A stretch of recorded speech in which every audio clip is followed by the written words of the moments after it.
Hello friend, आज हम मध्य प्रदेश के बारे में थोड़ा सा जानेंगे और यह मध्य प्रदेश का सबसे पहला वीडियो है जिस पे मैंने एक पाठ्यक्रम लिख दिया है। आप देख सकते हैं यहाँ पे कि आखिर मध्य प्रदेश में हमें आगे चल के क्या क्या पढ़ना है।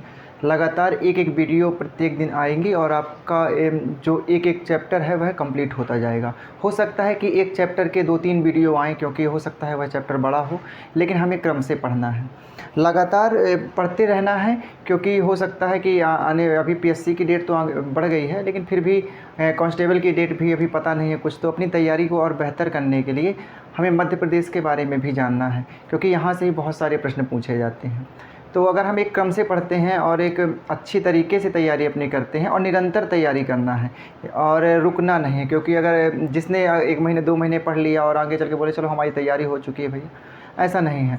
आपकी तैयारी कभी नहीं होती है, आपको कंटिन्यू पढ़ते रहना है जब तक आपका एग्ज़ाम हो ना जाए। एग्ज़ाम होने के बाद आपको खुद पता चलेगा कि आपकी तैयारी कहाँ तक थी या कहाँ तक है।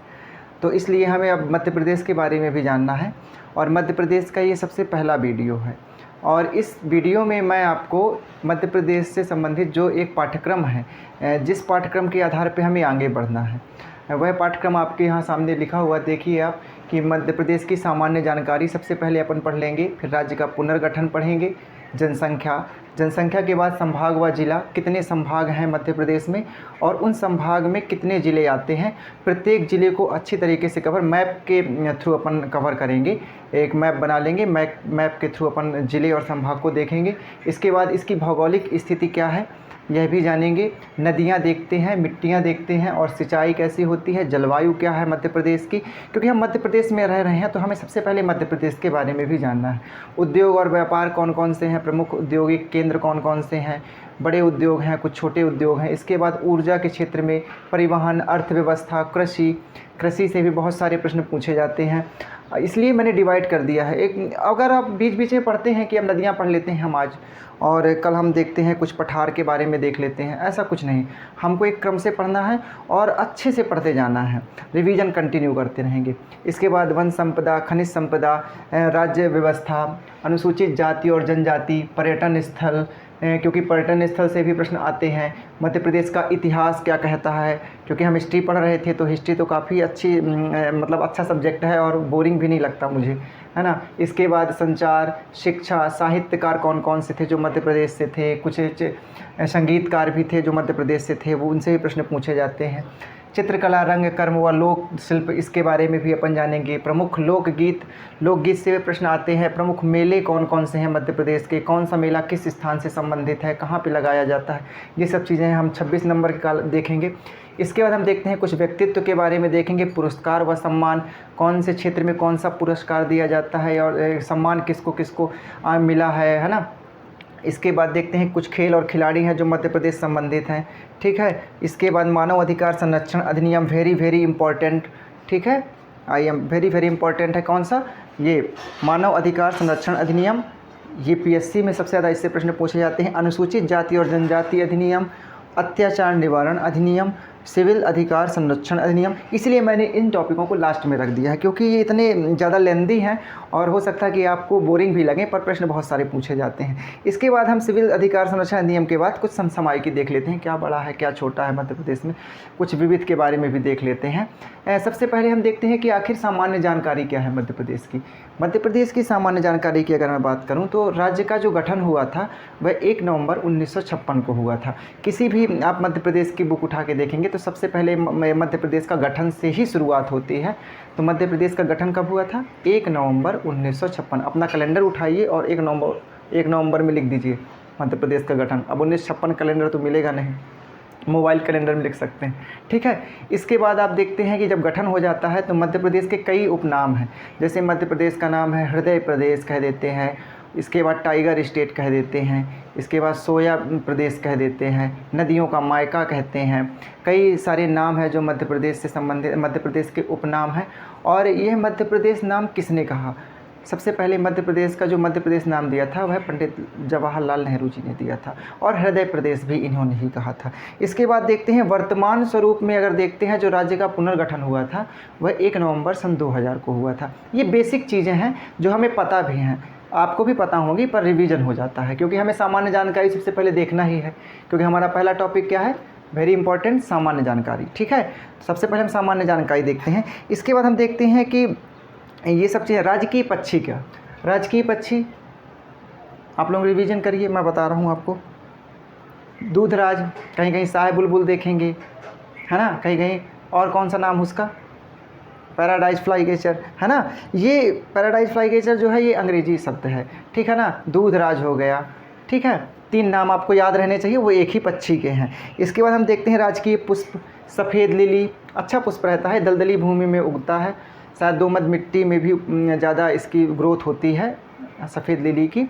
और इसके बाद हम तीसरे कॉलम में देखते हैं तो खेल, मध्य प्रदेश का जो राजकीय खेल है वह मलखम्ब है। एक पोल रहता है, पोल में वो लोग करतब दिखाते हैं, ठीक है ना, मलखम्ब। इसके बाद हम अगला देखते हैं नृत्य, नाट्य हो गया, नाट्य क्या होता है, मार्च, नृत्य, राई, ठीक है ना। राजकीय पुष्प हो गया लिली। और इसके बाद हम देखते हैं कि कुछ प्रतीक चिन्ह, राजकीय प्रतीक चिन्ह है। प्रतीक चिन्ह की मैं बात करूं तो प्रतीक चिन्ह होता है कि एक, आप किसी भी गवर्नमेंट सेक्टर में जाएंगे तो एक सील लगाते हैं। सील में देखेंगे यहाँ पे आपका एक अशोक स्तंभ है जिसमें 4 मुँह रहते हैं ना। कभी कोई प्रश्न आता है कि अशोक स्तंभ में कितने शेर हैं, तो हैं 4, कितने दिखाई देते हैं, 3 दिखाई देते हैं, कंफ्यूज करते रहते हैं, ठीक है ना। यहाँ पे गेहूं और धान की बालियाँ होती हैं, यहाँ पे मध्य प्रदेश शासन लिखा रहता है, यहाँ पे सत्यमेव जयते लिखा रहता है ना। और पीछे देखेंगे तो बरगद का पेड़, क्योंकि राजकीय वृक्ष क्या है, बरगद है। तो ये राजकीय प्रतीक चिन्ह है, ठीक है, राजकीय प्रतीक चिन्ह। राजकीय फसल क्या होगी, सोयाबीन होगी। इसके बाद हम देखते हैं कि राजकीय गीत, गीत की अगर मैं बात करूं तो आप लोग सुने होंगे मध्य प्रदेश गीत गान के बारे में कि सबका दाता सबका साथी सबका संदेश, ये वाला गाना, तो ये वाला गाना जो है राष्ट्रीय गीत है। और इसके बाद मैं देखता हूँ कि राजकीय पशु, जो राजकीय पशु है वह क्या है, बारहसिंघा। बारहसिंघा अगर देखना हो तो कहाँ जाना पड़ेगा, कान्हा किसली हो, आइए कान्हा किसली, कान्हा किसली में बारहसिंघा है। और बारहसिंघा कौन सी प्रजाति का है, ब्रेडरी प्रजाति का है, ठीक है ना। कभी कभी एक बार पूछ लिया था कि कौन सी प्रजाति का है, तो ब्रेडरी प्रजाति का, ठीक है, ब्रेडरी प्रजाति का है। इसके बाद हम देखते हैं कि राजकीय मछली क्या है, तो मछली के बारे में महासीर, महासीर। तो हमने इतनी सारी चीज़ें देखी, खेल हो गया मलखम्ब, नाट्य हो गया माच, नृत्य हो गया राई, प्रतीक चिन्ह आप देख रहे हैं, ठीक है ना। राजकीय वृक्ष हो गया आपका बरगद, और फसल हो गई आपकी सोयाबीन। और इसके बाद हम देखते हैं कि मछली हो गई आपकी महासीर। जो मध्य प्रदेश है वो एक तो बीचों बीच है, आप मैप में देखेंगे तो हृदय प्रदेश इसीलिए कहते हैं क्योंकि वो भारत के नक्शे में आप उसको देखेंगे तो एकदम सेंटर में है मध्य प्रदेश। तो मध्य प्रदेश की जो सीमाएं हैं वो किन किन राज्यों से मिल रही है, तो थोड़ा सामान्य जानकारी देख लेते हैं। तो हमें पता है कि सबसे ऊपर उत्तर रहता है, नीचे दक्षिण, और ये पूर्व, और ये पश्चिम, ठीक है। ये हो गया आपका मैप बन गया। तो हमें कितने राज्य होंगे, 5 कौन कौन से, ऊपर उत्तर से तो आपको याद रहेगा कि उत्तर प्रदेश, पूर्व में जाएंगे तो छत्तीसगढ़, दक्षिण में आएंगे तो महाराष्ट्र, जब मैंने हिस्ट्री पढ़ाया था तब बताया था महाराष्ट्र के बारे में, दक्षिण में, ऊपर उत्तर प्रदेश ये भी पता था, है ना, महाराष्ट्र। और आप पश्चिम में आएंगे यहाँ तो आपको गुजरात मिलेगा, और उत्तर पश्चिम में देखेंगे तो आपको राजस्थान मिलेगा। तो ये कुछ बेसिक चीज़ें हैं जो आपको याद रखनी है कि हमारा जो मध्य प्रदेश है वो किन किन राज्यों की सीमाओं से मिलता है, या कौन सी राज्य की सीमा किस दिशा की ओर है। आप देख सकते हैं कि उत्तर में उत्तर प्रदेश है, आपका पूर्व में छत्तीसगढ़ है, दक्षिण में आपका महाराष्ट्र है, और आपका पश्चिम में आपका गुजरात है, और उत्तर पश्चिम में, ये मैंने उत्तर ही है और पश्चिम ये है, इन दोनों के बीच वाला भाग उत्तर पश्चिम कहलाता है। उत्तर पश्चिम में आपका राजस्थान है।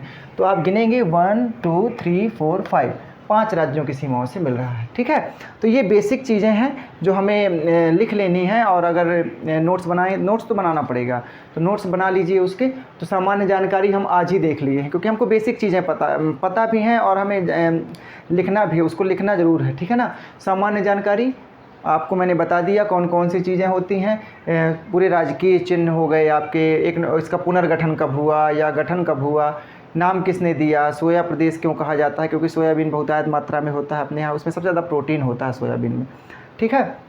इसके बाद राजकीय मछली कौन सी हो गई, नाट्य नृत्य और खेल हो गया, ये सब चीज़ें आपको बेसिक चीज़ आपके दिमाग में चलती रहनी चाहिए। फिर जब हम राज्य का पुनर्गठन पढ़ेंगे तो थोड़ा सा पुनर्गठन के बारे में देखेंगे, फिर इसके बाद हम वही क्रम से चलते आएंगे आगे। तो आज के लिए मध्य प्रदेश के लिए मैं इतना ही कहूँगा कि आपको आज जो सिलेबस मैं लिखवा रहा हूँ, इस सिलेबस को आपको लिख लेना है प्रॉपर तरीके से और एक एक चैप्टर को आराम से पढ़ते रहना, जल्दबाजी नहीं करना है, क्योंकि एक दिन में ही सब आप चाहें कि हम 1 महीने 2 महीने पढ़ के और एक कोई एग्ज़ाम निकाल लें तो मुझे तो मुश्किल लग रहा है, क्योंकि कंपटीशन बहुत ज़्यादा है। हो भी सकता है और नहीं भी हो सकता है, लेकिन हमें अपनी तैयारी को और अच्छी और बेहतर करना चाहिए। ठीक है, तो आज के लिए इतना ही। कल से हम देखते हैं कि राज्य का पुनर्गठन जो चैप्टर रहेगा उस पर अपन चर्चा करेंगे। तो आज के लिए इतना ही, धन्यवाद।